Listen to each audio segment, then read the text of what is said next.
Can I run a sub 2 hour and 45-minute marathon? That's the question. That's my goal. This is going to be my 5th marathon, and this video is going to be describing how I plan to achieve that. So in the 4 marathons that I've done up until this point, they've all kind of looked different. The first one was ran in Hamilton, Ontario in 2023. It's actually where I'll be attempting the sub 245 in November, on November 1st of this year. I'm going back to that course because, one, it's flat and the weather is hopefully ideal. November 1st, it can be hit or miss, but hopefully it's nice and cool, not snowing, not hailing, not whatever, not windy. But it's a very flat course. It's a loop course. You run it twice, 2 half marathon back to back. A good course, very flat, and it's still my current PB. 3 years later, that 2:52 I ran on my first marathon is still my PB. Since then, my second marathon was in 2024 in Boston. Sorry, it was actually 2025. I had to, because of the time window, I had to wait like a year and a half to go to Boston because I missed the window, whatever. Anyway, my second marathon was Boston, where I ran a 3:11. Now, it wasn't a lack of training or anything like that. I was just incredibly ill.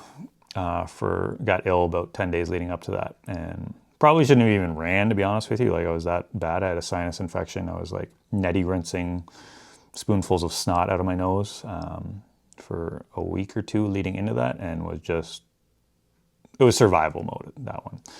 And then my third marathon was in Georgina, Ontario, where I ran a 2:59 on a relatively warm day on a flat course with not the greatest training leading into it. It was kind of like bare minimal marathon training, I would say. And then my fourth marathon was Boston again. Went back there for a little bit of redemption, ran a 2:57. That was this year. That was April of 2026. So that was my fourth marathon. Redemption, good weather, had good training leading into it. However, almost instantly at the start line, I had a bad hip issue from the jump from the gun. Basically, our bus ride to Boston, the start line, got lost. Didn't get lost. They took us in the wrong direction for about 20 minutes, and then we had to get back on track, and then we went in the wrong direction for another 20 minutes. So basically, I had no warm-up time. I ran to my wave corral, and if you know Boston, you have like a 1K stretch of road where you can warm up, and that's what I did. Like as much as I could warm up in that time. Jogged to the start line, gun went. Hip was an issue from the jump, but I was still happy. Like, I set my second fastest time ever there on a great day. My girls were there to watch me. It was amazing. It was probably my funnest marathon so far, one I enjoyed the most. And I took it all in. I may never go back to Boston, honestly. Like, I love that track. I love the people, the energy there. It's just a little overwhelming, and it's expensive. I don't have all the money in the world to be traveling and doing things like that, as much as it is like a bucket list thing. And I've been fortunate enough to do it twice, and I love doing it twice. However, that's just a quick little background about my marathon history. And to just go over what methodology I use for each one of those marathons briefly, just so you have, I'm self-coached. I've always been self-coached. I basically just find stuff that I like the look of and kind of roll with it. So for my first marathon, I trained a little bit like a maniac. I initially grabbed this book, like many people do, Daniel's Running Formula, and was skimming through it, and thought it looked good. Like, it was the only thing I really ever read about running training, and looked good. But the one thing I didn't love about it was like the amount of like easy running, marathon running. To me, it made more sense to do like more volume like constantly at marathon training. So after like reading through that book, I was kind of like, is this really the best way to train? So what I did was I scoured the internet, forums, websites, whatever. I came across Sweat Elite. If you know running, you've probably heard of Sweat Elite. They do amazing videos on YouTube. Their website has a lot of articles and stuff about training. And one thing that kind of led me there was on a Let's Run forum of all places. I saw the name pop up several times of Renato Canova, who I came to learn was like probably the greatest distance coach, marathon coach of all time. And people kind of regarded him as like the guru for marathon training. So I tried to find whatever I could of his philosophy.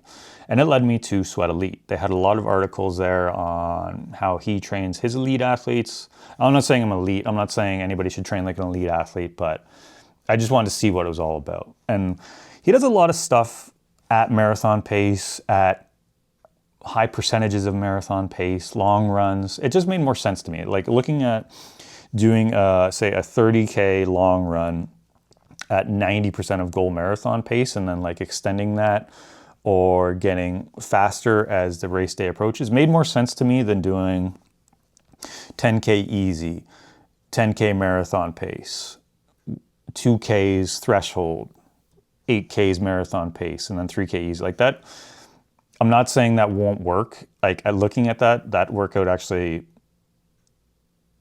looks kind of scary these days when I look at it. I'm like, that's just a large volume of work, but like all that easy running mixed in there, I didn't love the look of that. Whereas like the Canova stuff kind of like really on paper looked better to me. So I took anything I could find off Sweat Elite, anywhere else. Runningwritings.com has a lot of stuff on him as well. Took all the stuff and just started making my own plan. Did a lot of long runs at 90% of goal marathon pace. Experimented with things like special blocks. Sorry, that's my phone. Experimented with things like special blocks throughout the build. Did some time trials throughout the build, some racing throughout the build.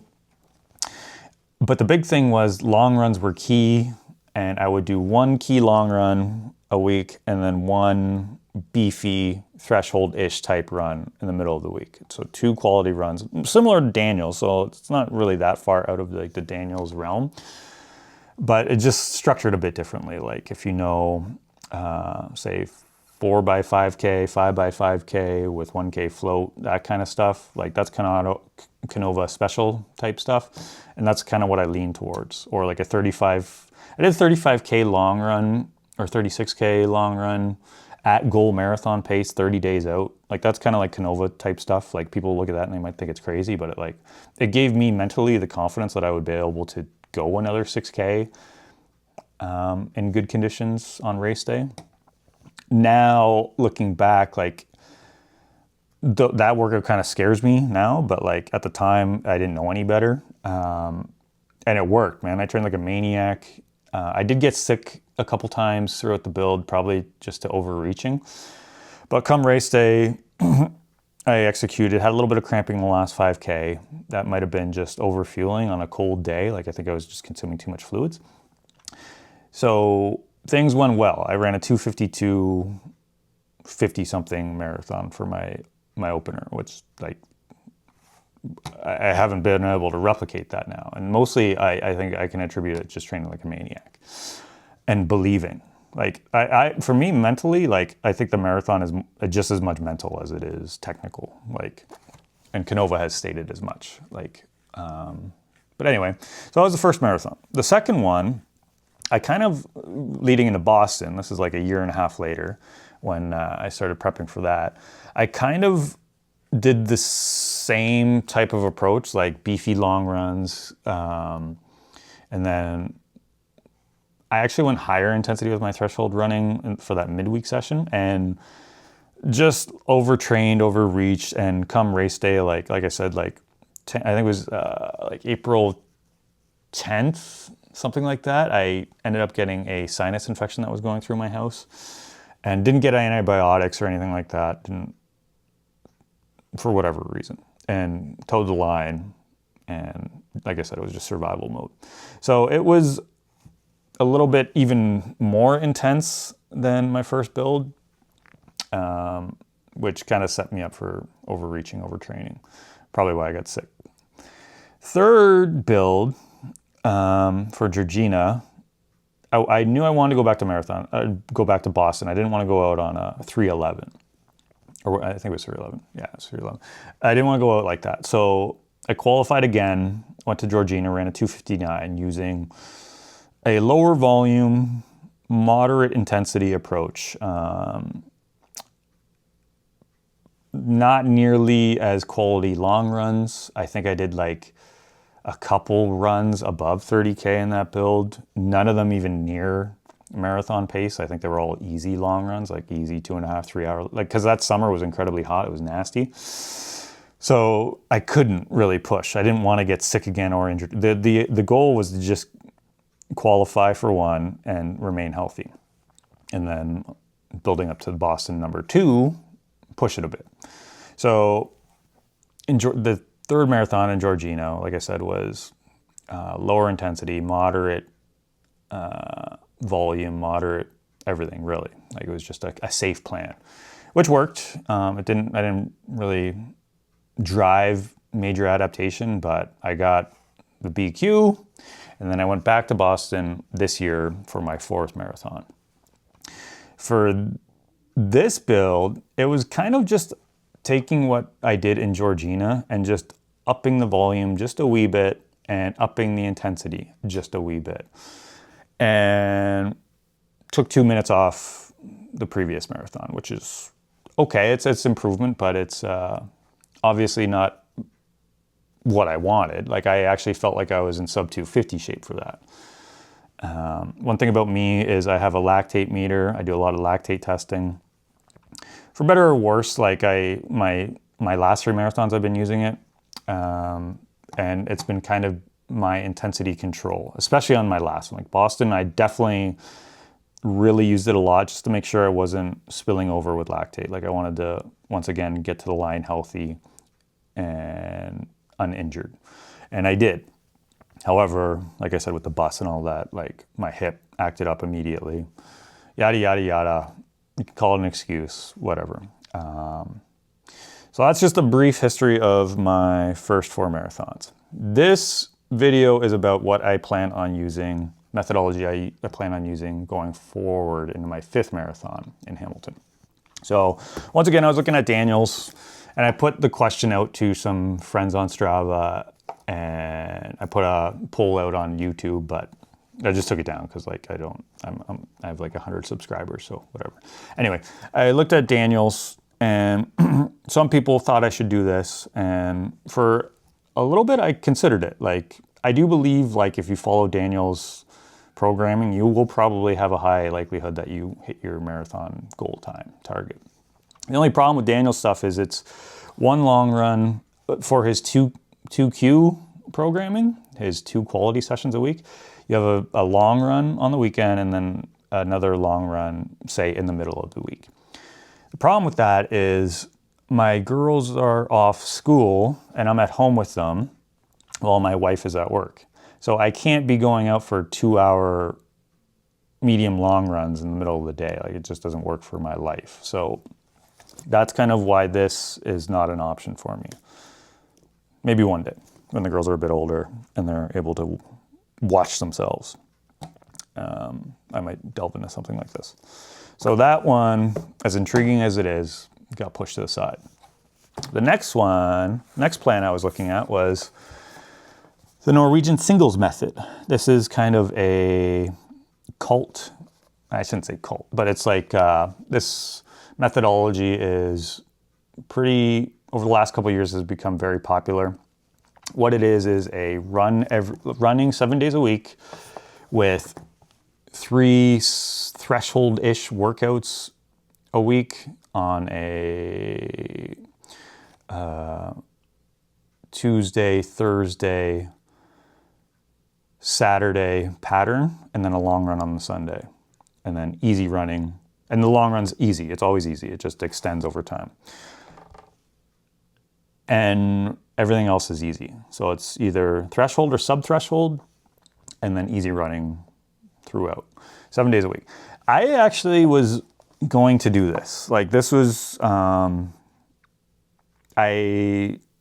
was committed to actually doing this. My wife said, I was asking my wife some questions, like what method do you think I should do? And she said, well, you keep bringing this one up, like you're intrigued by it. Maybe you should just do that. And I had done, like in my pre-build, I was experimenting with the 3 books I'm going to show you.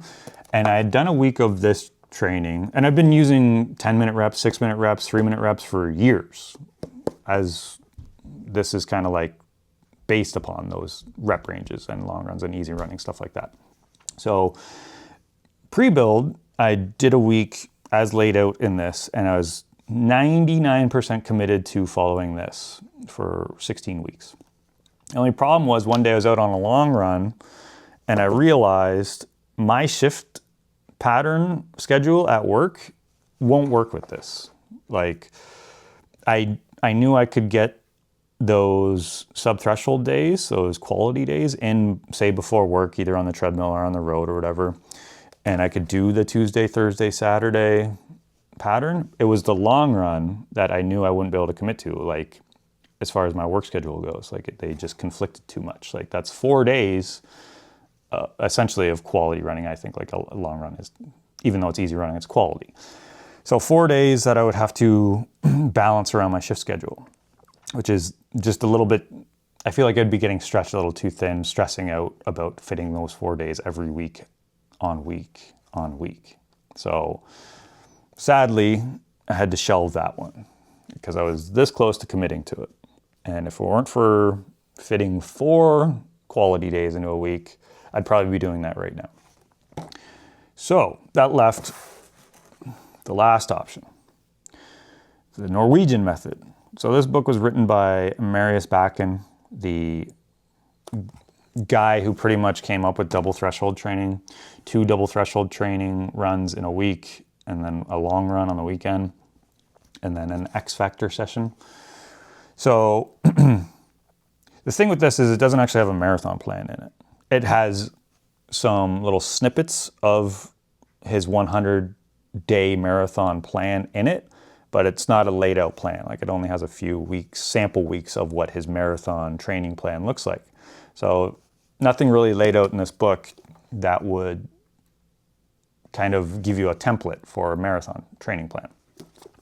However, the 2 double threshold days kind of made sense to me on my schedule. So basically you've got 3, the way I look at it, you have 3 quality days, because I'm not going to be doing an X Factor session. I'm not going to be doing hill strides or hill sprints or anything like that. Like for me, I think of marathon training, I think of the key parts are long runs and threshold training.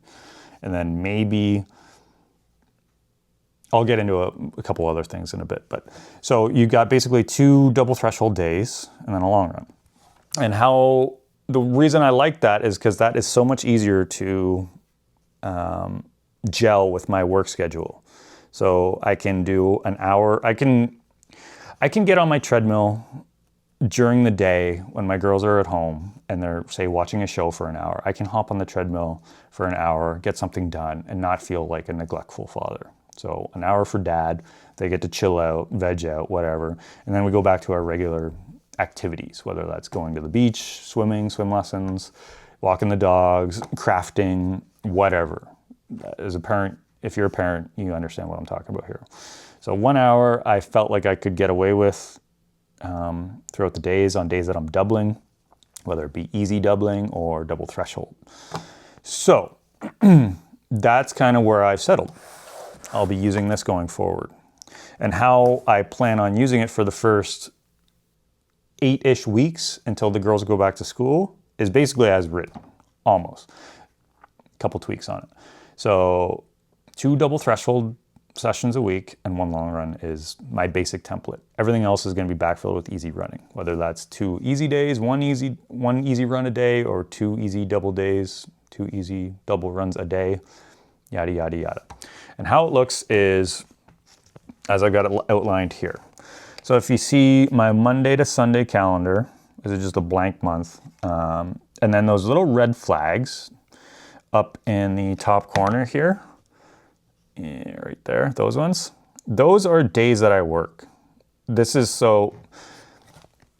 my work schedule. So I work 24-hour shifts, which presents its own set of problems, as you can imagine. As a firefighter, you're away for 24 hours a day for a shift. So you could have a very busy day at work. You could have high stress, high fatigue. So this system, another reason this system appeals to me is because it's about load management and intensity control as guided by lactate. So if we look at my schedule, I've got a Friday, Sunday shift as, say, week 1. And then on here, everything blue is easy running, whether that be 1 or 2 runs, like I said. And then I've got my double threshold days.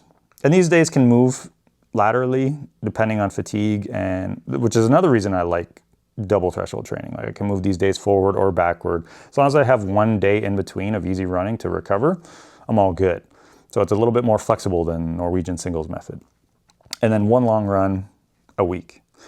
Long runs are going to be extended over time with just kind of like a base phase getting around, 90 minutes to 2 hours, and then extending that over time. So my double threshold sessions, what they're going to look like is longer, easier, less intense sessions in the morning, and then slightly more intense sessions in the afternoon or evening. When my wife gets home after dinner, I'll have dinner with the family and then I'll go do my thing. So, and once again, they're all guided by lactate. Like it's not necessarily pace-based, even though that does play a part. It's more based on lactate measurements. So this first session will be, say, something like longer tempo-ish type reps, like 10 to 20 minutes, 30 minutes, 40 minutes. It doesn't really matter. But the thing is, it'll be probably done on my treadmill, like I said, because the kids are home. And my lactate will be around 2 millimolar per liter, kind of like the classic as laid out by Bakken, 2 to 2.5 at the highest for the morning session.